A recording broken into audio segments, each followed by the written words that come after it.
Women are not, I shouldn't say they're not allowed to walk around, but it's uncustomary for them to walk around by themselves. They'll walk either in groups of other women, or they'll have some kind of male with them. It could be a son, it could be a husband, it could be a brother, nephew, something like that.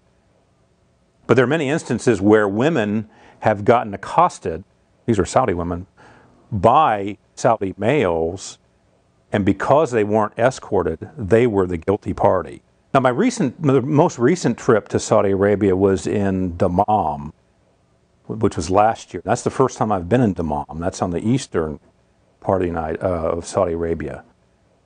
And I was very much surprised because it was probably the most Western of any place I've ever been in Saudi Arabia.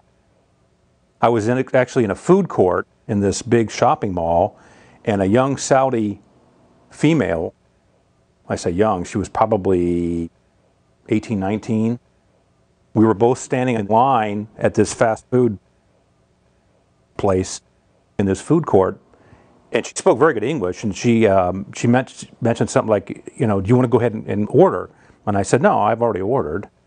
And she actually started to carry on a conversation. And she wasn't wearing the veil. And I just thought that, this is not typical of other places in Saudi Arabia, especially Riyadh, which is very, very conservative. So I guess my point is, it really depends on where you go within Saudi Arabia, how people interact with Westerners and each other. But I saw a lot more women there who didn't wear the veil. You'll see that also in Jeddah, but in Riyadh, very, very seldom. Mutawwa are everywhere, the religious police, and they enforce those standards. In fact, I've met many Saudis who don't like living in Riyadh because they feel stifled.